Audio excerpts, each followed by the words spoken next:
All right. Here we'll take function graphs and we'll shift them left, right, up, and down, stretch them vertically, stretch them horizontally. We start with a graph of a function, y equals f of x. Then if we take, then the graph of this new function is the previous graph shifted. Y equals f of x minus h, all that plus k. It will be the previous graph, but it's going to be shifted left, right, up, or down, depending upon h and k. For example, here's y equals absolute value of x. Its graph is this V shape. It's positive x for positive x, the opposite of x for negative x. Y equals absolute value of x.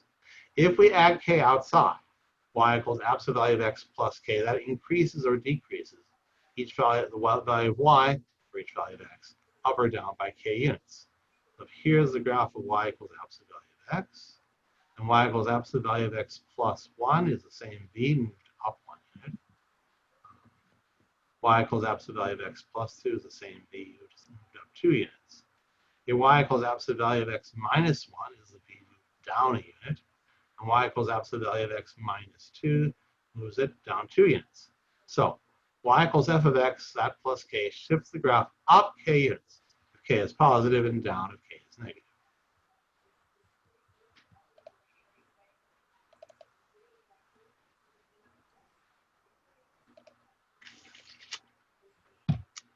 Now, here y equals absolute value of x minus h. It shifts the graph left or right. Now, people get confused here. When I had a plus k outside, it makes sense. K positive moves it up. K negative moves it down. Here, what this minus h does is it delays the graph by h units. If this is the graph of y equals absolute value of x, then absolute value of x minus 1 is the same v, but delayed by units, so it's shifted right 1 unit. Y equals absolute value of x minus 2 is the same v graph, shifted right 2 units. Y equals absolute value of x plus 1 is 1 unit earlier, so it's shifted left 1 unit. And y equals absolute value of x plus 2 is the same graph, the v, shifted left 2 units. So y equals f of x minus h shifts the graph right h units if h is positive and left if h is negative. Now if you do both, y equals f of x minus h, all that plus k, it does a double shift. It shifts the graph right h units and up k units. That's if h and k are positive. If one's negative, then it's left or down. So here's the graph of y equals f of x, shifted to the right k, h, up k, and here's the graph of y equals f of x minus h, that plus k.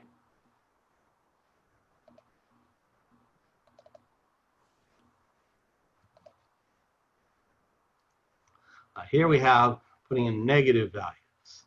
Here's this n-shaped graph as y equals f of x.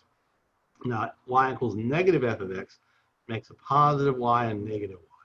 So it flips it up or down. So it's a flip to the x-axis, up-down flip. Y equals f of negative x. Well, what worked x by y in here is negative x by y here. So this f of negative x flips left for right, flips it like this. Now this one, y equals negative f of negative x, does both flips. It flips left for right and up for down. That is the same as a 180-degree turn. Left for right, up for down, that's a 180-degree turn. So that's what this is. This is a rotation around the origin. This is a reflection around the x-axis, the y-axis. This is a reflection around the x-axis. This is a rotation around the origin.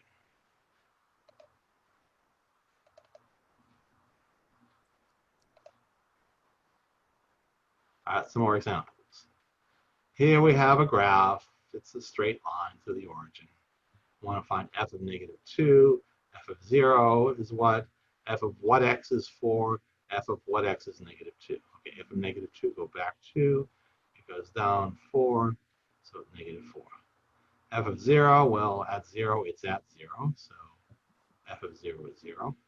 F of what x is 4? So we go up 1, 2, 3, 4. And find out where the line meets that. It's here when x equals 2. F of what x is negative 2, go down 1, 2, and we find out what value of x does that. Negative 1. X is negative 1. Here, we are to graph g of x being x plus 1 cubed minus a 2.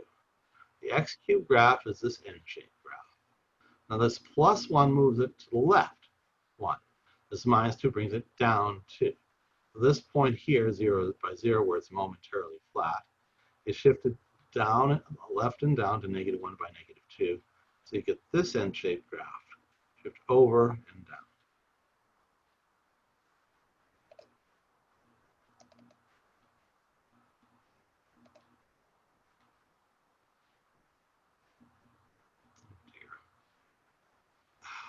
PDF doesn't act right. Come on, machine.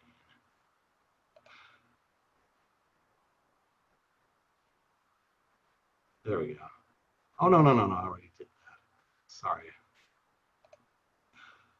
Let's try this. There we go. Here to graph x minus 2 all squared plus 4. The x squared graph is this U-shaped graph. This minus 2 shifts it right 2. This plus 4 outside shifts it up 4. So this bottommost point at 0 by 0 is moved left 2, right 2, and up 4. So here, 2 by 4. So you have a U-shaped graph over and up. Here's the graph. Here we're to graph g of x equals absolute value of x plus 3 plus 5. The absolute value graph is this V shape. Now here we go. X plus 3 inside the absolute value. This plus 3 makes everything happen earlier, so we shift the graph left 3. This plus 5 moves it up 5. So you shift left 3 and up 5, so this sharp corner at 0 by 0 gets moved to negative 3 by 5, and still the same V, like this.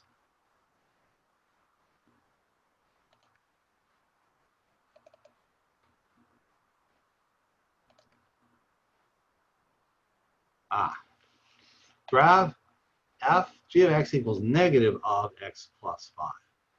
Now, okay, a couple things happen. First, this negative flips up for down. And this plus 5 shifts the graph left.